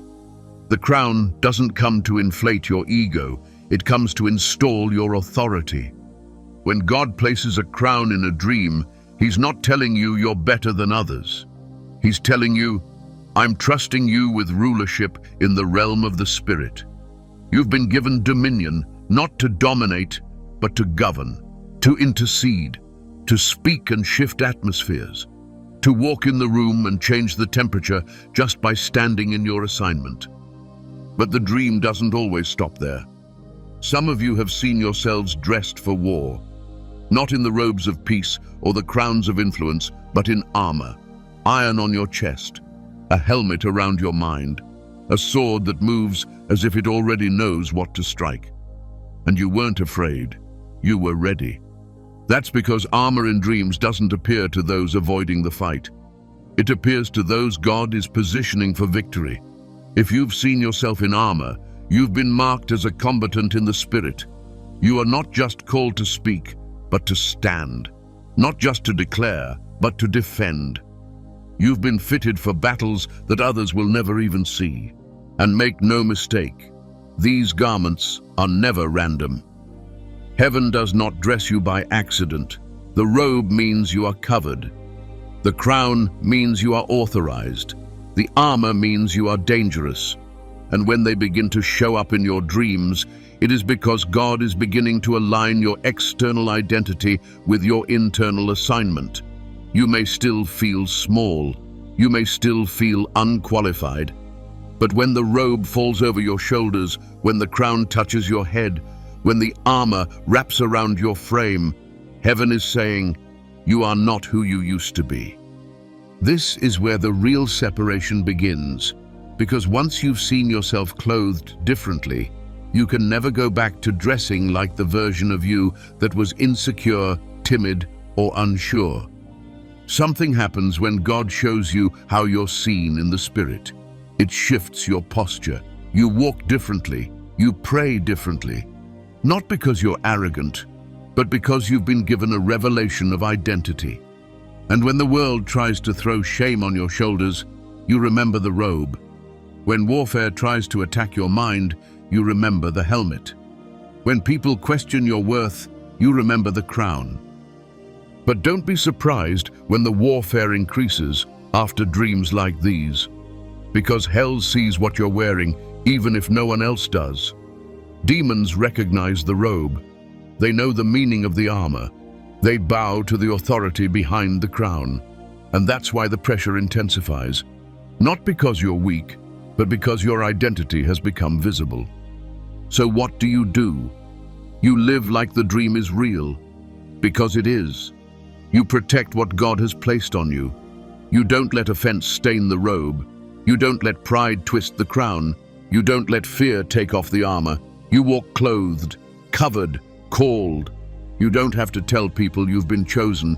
Your clothing will say it for you. Let's go deeper. Certainly. Here is the next chapter, the rescue dreams, when God shows you his hand over your life. Written as a continuation from the previous chapter, using the same immersive paragraph style and prophetic tone as your saved script. Approximately 900 words. Once you've seen yourself clothed in the dream, wearing robes you never earned, crowned with authority you didn't ask for, armored for a war you didn't start, there comes a different kind of encounter. Less glorious, more intimate, less warfare, more wonder. These are the dreams where you should have perished, but you didn't. Where everything should have broken you, but it couldn't. Where danger was inches away, and then it vanished. You didn't fight your way out. You didn't rebuke anything. You didn't even know what to pray.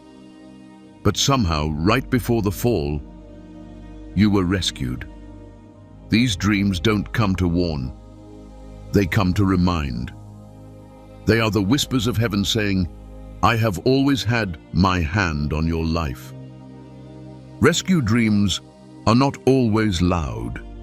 They don't always involve angels with swords or dramatic battles in the clouds. Sometimes they come softly. A voice calling your name and pulling you out of a flood. A sudden lift as you fall from a cliff. A hand reaching through the fire. Or simply a light that appears just before everything goes dark. These moments happen quickly.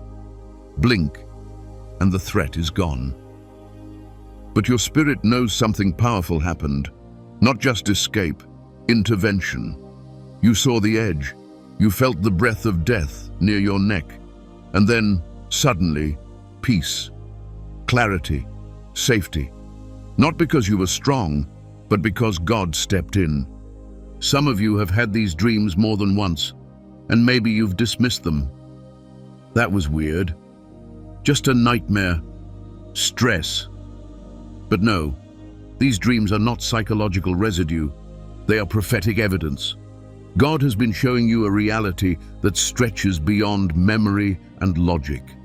These dreams are the replay of divine moments, sometimes in the future, sometimes in the past, where heaven interrupted what hell had planned, and he let your spirit see it. Maybe you were being chased. You felt fear so real you could taste it. You couldn't outrun what was coming. Your legs moved, but not fast enough, and just before the grip of darkness touched you, you were pulled into a hidden place. A room, a clearing, a light. You woke up breathless, covered in sweat, but safe. That wasn't adrenaline. That was the mercy of God. He let you feel the danger so that the rescue would not just be relief, but revelation. Some dreams show disasters unfolding, accidents, collapsing buildings, storms, chaos. And just when it's about to swallow you whole, you're not there anymore. It's like time bends. You blink, and suddenly you're standing outside the situation, untouched, confused, but preserved. That's not just a dream. That's evidence of covenant. God is showing you, even when the world falls, I will preserve you. Even when the flood comes, I will remember the one I marked. Other dreams show you falling off a cliff, from a height, into deep waters. You scream, you panic, and the ground is nowhere in sight. But before you hit the bottom, you stop, mid-air, held, lifted, or awakened. That's not imagination, that's a sign, a marker in your journey that says, yes, the fall was real, yes, the attack was sent, but I never left you. My hand caught what should have killed you. You see, God doesn't always stop the storm. Sometimes He just lets you feel the beginning, then shows you His hand pulling you through it. These dreams are proof of His covering. They're the answer to the prayers you didn't even know you needed to pray. And sometimes they're not just showing you what could have happened. They're showing you what already did. Moments in your waking life where the hand of God intervened, but your mind never knew. And perhaps the most humbling of all is this. In these rescue dreams, you're often passive. You're not doing anything heroic. You're not declaring war. You're not binding demons. You're just there, overwhelmed, under attack, or unaware. And then help comes. A light shines. A hand reaches. A whisper calls. A shift occurs. That's because rescue dreams aren't about your power. They're about His faithfulness. He wants you to remember, you didn't get here because of your strength. You got here because I carried you. These dreams often come in seasons of doubt. When you feel forgotten, when you question the call, when everything feels like it's caving in, and in the night, without warning, God shows up, not with a crown, but with a lifeline. And that's when you remember, He's not just the one who anoints, He's the one who rescues. He's not just your commander, He's your defender. And every time you thought it was over, He whispered, not yet, there's more. It's why you've survived things that others didn't. It's why you've walked out of situations with no scars, while others sank under the same weight. It's why people look at you and don't understand how you're still standing, and you can't explain it. But your dreams know, your spirit knows. He reached in and pulled you out. And what you need to know now is this. The rescue wasn't random. It was intentional. Because you're not just being preserved, you're being positioned. Every time God snatches you from what was meant to kill you, it's because your assignment isn't over. There is still someone you're meant to lead, something you're meant to unlock, a word you're still destined to release. You were rescued for a reason. So don't minimize the dream. Don't shrug off the moment. Don't call it coincidence. The dream of rescue was the hand of God writing history into your sleep. He's still the deliverer, still the shield, still the one who shows up at the last moment, not because He was late, but because He knew you needed to know He was never gone. You're not here by accident. You're here because He kept you, and the dream just lets you see it. Certainly. Below is the next chapter titled, How to Pray After a Destiny Dream, written as a continuation from the previous chapter in full paragraph format, maintaining the deep, prophetic tone and immersive storytelling style consistent with your saved script. Approx 900 words. You didn't dream it by accident. You didn't just have a strange night or an overactive imagination. What you experienced, the moment you were pulled from danger, the light that found you in darkness, the whisper that summoned you back to life. It wasn't merely symbolic. It was sacred. It was heaven's reminder that you are still on God's mind, still in His hand, still chosen for something that has not yet fully unfolded. But once you wake up from a dream like that, something lingers, something burns. Not fear, not confusion, but hunger. Because when God shows you your life from His perspective, even if only for a few seconds, you can't go back to praying safe prayers. You can't go back to begging. You can't go back to passivity. You have to pray like someone who just saw destiny with their own eyes. This is the holy tension many feel after a dream that seems too large, too vivid, too otherworldly to explain. You wake up trembling, Not because the dream scared you, but because something in your soul knows you were shown something real. Maybe you saw yourself preaching before nations. Maybe you were healing the sick, or carrying scrolls, or unlocking doors you didn't even know existed. Maybe you saw your future family, or your calling in full bloom, or the place you've never stepped into, but suddenly felt like home. Whatever the image, the moment you saw it, you were marked. And now your spirit is crying out, not for more dreams, but for the grace to walk it out. This is where prayer must change. This is where prayer must mature, because you're no longer just talking to God from a place of need. You're responding to a moment where He let you see the evidence of purpose. The dream was His word. Now prayer becomes your yes. The first thing you do is acknowledge it. You say, God, I saw it. I don't understand it all, but I saw what you showed me. I don't dismiss it. I don't explain it away. I receive it. Because most people lose the power of destiny, dreams not through disobedience, but through disbelief. They talk themselves out of what God showed them. That couldn't be me. Maybe it was just a reflection of my ambition. I'm not holy enough for that. But when God gives you a destiny dream, He's not showing you where you are. He's showing you where He's taking you. And that means your first posture must be humility and faith, not self-doubt. You don't need to understand every detail to start praying correctly. You don't need an interpretation before you can respond in reverence. Sometimes the most powerful prayer after a destiny dream is simply, Lord, prepare me for what you showed me. Align my character with my calling. Teach me how to walk in the spirit of the thing I saw before I ever touch it in the natural.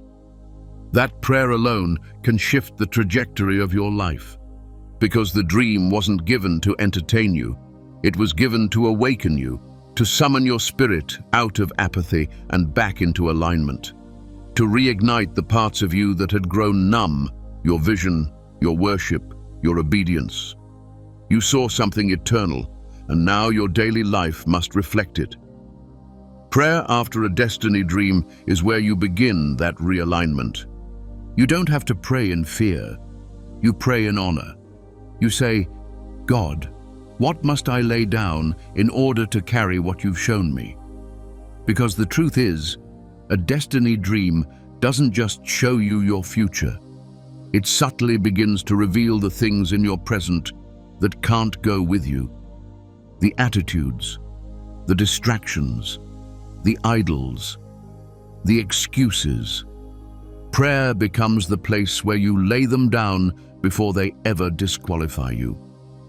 And if the dream overwhelmed you, if it showed you preaching and you've never opened your mouth, or healing and you still battle sickness, or flying and you still feel grounded, then you don't use that gap as an excuse to retreat.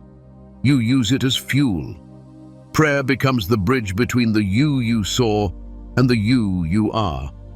And the only thing God needs is your agreement. Don't forget, most people never pray after their dreams. They forget them by lunch. Or worse, they treat them like suggestions instead of spiritual invitations. But you are different. You are not just shown something. You are called into something. So when you get on your knees after a dream like that, don't ask God to give it again. Ask Him to show you the pathway into it. He may not give you the full map, but He will start drawing your attention to small instructions. Pray longer, fast this week, release that offense, talk to that mentor, shut down that distraction. And it may feel unrelated, but it's not. Every step of obedience is an answer to the dream. You are not chasing a vision. You're becoming the person the vision was made for. And yes, there will be resistance. The moment you start praying from your dream, not just for your dream, warfare intensifies. Distractions multiply. Doubt creeps in. That's not because you're off track. It's because the enemy heard your prayer. And he knows that a believer who prays from a place of revelation is no longer manipulable. You are moving in divine intelligence now. You pray like someone who knows heaven is watching. You fast like someone who has seen the scroll. You worship like someone who knows their crown is being measured. You repent like someone who refuses to carry old chains into a new assignment. And when the dream tries to fade from memory, you pray, God, burn it into me. Let me walk like I still see it. Let me move like the vision never left. Because if you can hold the dream in your spirit longer than the warfare lasts, you'll outlast the opposition and step into the very thing you once only saw while sleeping. The dream was God's voice. Your prayer is your answer. And if you steward it, you won't just remember the dream, you'll live it. Hope you're being blessed? There are still a few additional points to consider. Let's delve deeper. Certainly. Here is the next chapter. Why you're seeing the future before you're living it. Written in immersive paragraph form as a continuation of the previous chapter. It maintains the prophetic tone, depth, and rhythm of your saved script. Approximately 900 words.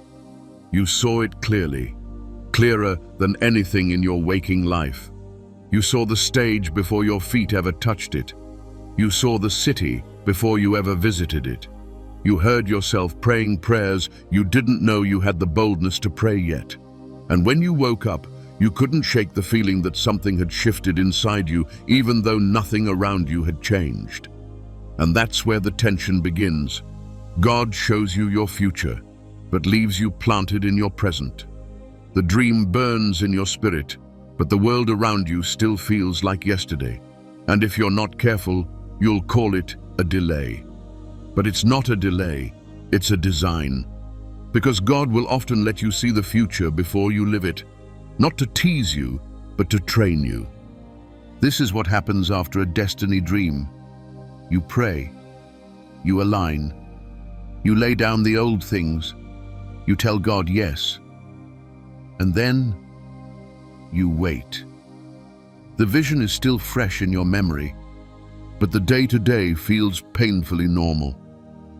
You go back to your job, you walk through the same hallway, you interact with people who don't see the weight you're carrying, and quietly, the question starts forming. If God showed me what's coming, why do I still feel stuck here? But that's where you have to remember, God never shows you the future to pull you out of the present. He shows it to teach you how to carry the present differently. Seeing the future is not just a privilege, it's a responsibility. It means you're being trusted with insight most people don't get. It means God has decided to include you in the conversation of what will be, even while you're still walking through what is. And that's not something to take lightly. When He gives you a glimpse of what's ahead, He's not just informing you, He's inviting you into agreement. Your job isn't to make it happen. Your job is to believe Him enough to become the kind of person who can handle it. That's why, right after the dream, you often feel the gap so sharply. You see yourself preaching with fire in the dream, but in real life, your voice still trembles. You see yourself laying hands and people being healed, but your own body still battles affliction. You see yourself leading nations in prayer, but your current circle barely takes your intercessions seriously. That contrast is not failure, it's formation. God lets you see the end, then starts chiseling away everything in you that would buckle under its weight. That dream wasn't a guarantee, it was a seed, and your obedience waters it. The future always appears first in the spirit before it ever arrives in the natural. It's the way God works. Abraham saw the stars before Isaac ever breathed. Joseph dreamed the palace while he was still sleeping under his father's roof. David was anointed long before he ever wore a crown. Heaven's pattern is always revelation, then process. And the process will often feel like the opposite of the promise. But don't let the wilderness convince you the vision was a lie. The vision is proof that the wilderness has an end. You're seeing it early because God wants you to start walking now like it's already yours. He's not asking you to perform it. He's asking you to prepare for it. When Joseph dreamed of leadership, he didn't wake up and run to Pharaoh. He walked through betrayal, slavery, false accusation, and prison. But all along the way, the dream lived in him. It shaped how he responded, how he spoke, how he stewarded what was given to him. That's the power of seeing the future before living it. It gives you a blueprint for your present posture. You've been shown more because you're called to carry more. And that's why the dream felt so intense, so precise. Because God isn't trying to entertain your imagination. He's trying to activate your identity. The glimpse he gave you in the dream was not a fantasy. It was a mirror, a prophetic snapshot of who you're becoming. And now he's watching. Will you adjust your now to reflect what you saw then? Sometimes that means walking in rooms that don't yet know who you are and choosing to serve like you've already seen the throne. It means praying like nations are listening, even if your only audience is your bedroom wall. It means writing, preparing, studying, consecrating, not because it makes sense now, but because it's aligned with what you saw then. That's how heaven recognizes who's ready, not by passion, but by preparation. And yes, the wait can feel long. The warfare can feel unfair. People will question what you carry. Even you will question if you saw too much, too soon. But God never shows the future too soon. He shows it right on time. He shows it when your spirit is mature enough to see it, but humble enough not to rush it. He shows it when your heart is tender enough to receive it, but disciplined enough not to idolize it. And when he shows it, he marks you. From that moment on, nothing ordinary will ever feel fulfilling again, because you've seen too much. So don't resent the distance between what you saw and where you are. Embrace it. It's proof that you've been called higher, that you've been trusted with tomorrow's map while others are still wandering through today. Don't let the slowness of progress silence your faith. Keep praying, keep building, keep stewarding the mundane with excellence. Because the day will come, and it will come, when you walk into the scene you first saw in your sleep. And in that moment, it won't feel strange. It will feel like home, certainly. Below is the final chapter titled, "The Cost of Being Marked in Your Sleep," followed by a seamless conclusion written in immersive paragraph style and in direct continuation from the previous chapter. Approximately 900 words. You saw the future first because you were marked early, not by men, not by applause, but by God in the night. While others slept without disturbance, your rest was interrupted by glimpses of eternity. While others dreamed of things they could explain, you woke up unable to speak, your heart still trembling from what your spirit encountered. And though it came in silence, that dream didn't leave you the same. It didn't just inspire you, it marked you. And from that moment forward, you could no longer move through life casually. Because when heaven places something on you in the night, all of hell sees it in the light. You've been marked, not in front of crowds, but in your sleep. Not by position, but by encounter. And that mark is costly. The weight of it doesn't show up in ceremony. It shows up in isolation, in misunderstanding, in seasons where no one else seems to see what God whispered to you in the dream. You try to explain it, and people dismiss it. You try to share it, and they say, maybe it was just your imagination. But deep down, you know, this wasn't just a dream. This was destiny choosing you before your resume could catch up. This was heaven branding you while your hands were still trembling from yesterday's battle. And here lies the cost. Once you are marked, you cannot unsee what you saw. You cannot return to what was. The very dream that comforted you now demands more from you. The same spirit that whispered calling now insists on consecration. You can't numb yourself with what others indulge in. You can't linger in places that dull your hearing. Because to carry what God revealed in your sleep means you must become the kind of vessel that can hold the weight of it without leaking. The marking always comes with a separation, not because God is punishing you, but because He is preserving you. Destiny does not grow in crowded rooms, it matures in the hidden places. And when you're marked in the night, you will often be led into the wilderness in the day, not to suffer, but to be shaped. The call feels delayed, but it's being defined. The promise feels distant, but you are being developed. And if you misunderstand the cost, you'll mistake the silence for rejection, when it's really preparation. Many dreamers fall here, not because the dream wasn't real, but because the weight of waiting pressed harder than the vision could hold. They misread the process as punishment. They mistook the lack of visibility as a lack of value. But those who are marked in their sleep must know this: heaven doesn't waste revelation. If He showed it to you, He intends to finish it through you. But not without process, not without pruning, not without cost. The cost is in your surrender. The decision to keep walking like the dream is alive, even when nothing in your current life confirms it. The cost is in your silence, when God shows you something and you have to carry it without a platform. The cost is in your purity, when the anointing demands you walk away from what once fed your flesh. The cost is in your patience, when you know you've been chosen, but God still says, "Not yet." But here's what you must never forget. You were marked while you slept, because your spirit was already saying yes while you were awake. God chose the dream because He knew you would believe Him, even when it hurt, even when you were alone, even when no one else could see what had changed in you. That's why the dream still burns. That's why the vision won't let go. That's why, even when you try to walk away from the call keeps walking with you. You've been marked, and nothing will ever be the same. So what do you do now? You embrace the cost. You walk forward, not with certainty, but with surrender. You pray deeper. You fast longer. You worship harder. You obey faster, not to earn the dream, but to become the kind of person who can carry it well.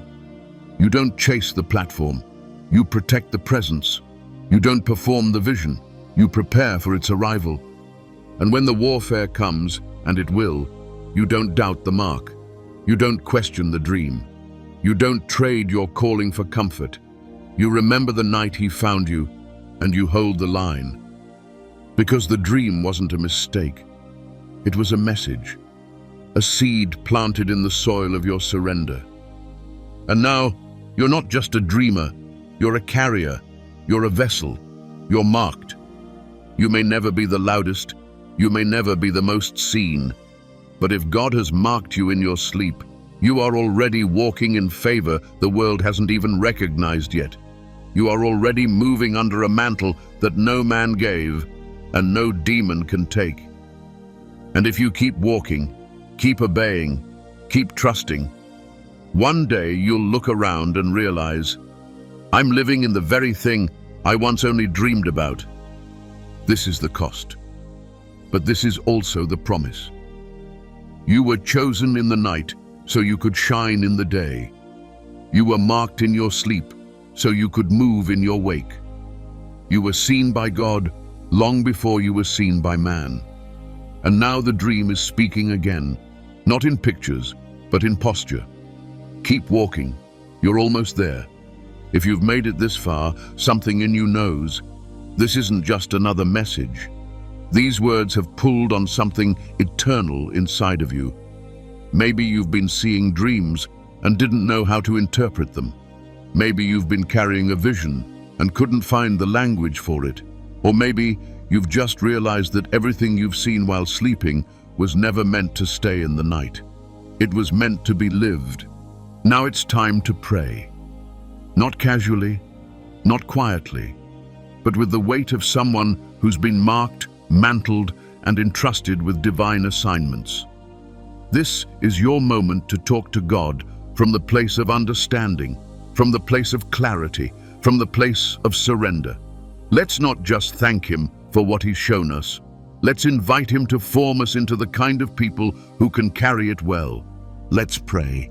Father, I come before you, not as one who knows it all, but as one who's finally beginning to see. You have been speaking to me while I slept, whispering truth into my spirit when my mind was silent, revealing visions too holy to be spoken in the daytime. And now, Lord, I honor what you've shown me. I don't dismiss it. I don't doubt it. I receive it. I hold it with reverence, because I know now you don't waste dreams. You don't give mantles to those who won't carry them. You don't hand out scrolls to those who won't protect them. You've trusted me with something eternal. And for that, God, I worship you. Thank you for every dream that I did not understand, but could not forget. Thank you for every encounter that marked me in silence. Thank you for the rescue dreams where you pulled me from what I didn't even know was trying to destroy me. Thank you for the warfare that exposed the enemy, and for the angels that stood guard when I had no strength left to fight. Thank you for the robe, for the crown, for the armor. Thank you for seeing me when I didn't see myself. God, I confess that sometimes I've treated your dreams lightly. I've forgotten them. I've ignored them. I've run from the weight of what you revealed. But no more. Today I say yes, fully, freely, fearlessly. I say yes to the mantle, yes to the mission, yes to the cost, even when it's inconvenient, even when it's misunderstood, even when it requires silence. I say yes to the life that matches the vision you showed me in the night. Lord, teach me how to carry the dream with maturity, not as a trophy, but as a responsibility. Don't let me idolize the future. Let me prepare for it. Don't let me chase the outcome. Let me be transformed into the kind of person who can sustain it. Refine my character, God. Shape my posture. Purify my motives. Remove anything in me that would contaminate the call. I ask you now, Holy Spirit, breathe again on every dormant vision. Revive every buried dream. Bring back to remembrance the things you whispered to me in secret. And where I have misunderstood, give me clarity. Where I have feared, give me boldness. Where I have delayed, give me urgency. Where I have doubted, give me faith. I do not want to waste what you've shown me. I want to walk it out. Let me not forget the cost. Let me not grow entitled to the anointing. Let me not confuse visibility with victory. Keep me hidden until I'm holy. Keep me grounded while I grow. Keep me pure while you prepare me, because I want to be a vessel that carries your presence, not just your power. Father, anoint my sleep. Let my rest be prophetic. Let my dreams carry instruction, correction, confirmation, and intimacy with you. Seal me against the schemes of darkness. Post angels at the corners of my bed. Let every night be an altar. Let every dream be an invitation into deeper purpose. I pray for wisdom, God. The wisdom to discern what is from you and what is not. The wisdom to know when to speak and when to stay silent. The wisdom to wait when you say, not yet, and to move when you say, now. Let me never grow numb to your nudges. Let me never become casual with your voice. I ask you, Father, to break every fear that has held me back from pursuing the vision you've shown me. Fear of failure, fear of judgment, fear of being wrong, fear of not being enough. I lay those fears at your feet, and in their place, I receive courage. The courage to obey, the courage to endure, the courage to be misunderstood, the courage to finish what you've started in me. Lord, I intercede now for every person who is dreaming but doesn't yet know why, for everyone marked but still confused, for every soul carrying vision with no one to help them interpret it. Raise up teachers, raise up mentors, raise up spiritual midwives to help birth what has been conceived in the night. Let this generation of dreamers not grow cold in delay. Let them not abort what you've deposited. Keep us faithful, keep us burning, keep us aligned. And finally, Father, Let my life reflect what I saw in the Spirit. Let my waking hours match my anointed sleep. Let me preach when I've seen myself preaching. Let me build what I've seen myself build. Let me walk through the doors you showed me in my sleep. Let me be found ready, found faithful, found forged by fire, but filled with oil. I don't want to live for comfort. I want to live for calling. I don't want a dream that stays locked in the realm of memory. I want a destiny that touches the earth. Make me living proof that you still speak in dreams, that you still call in the night, that you still raise up voices from visions. Let my life say what my words cannot. Let my obedience testify to what you've whispered. In Jesus' name, you've seen it. You've felt it. You've remembered dreams that once haunted you with mystery, and now you know they were never random. They were invitations, warnings, revelations, glimpses of glory wrapped in midnight silence. God has been speaking. And now, so have you. With your spirit awakened and your posture shifted, you don't walk away from this moment the same. But don't let this word sit still in your heart. Move with it. Guard it. Let it shape your prayers. Let it transform your atmosphere. And if this spoke to you, share it. Not for applause, but for assignment. Someone else is dreaming, but doesn't have the language yet. Someone else is marked, but doesn't know what it means.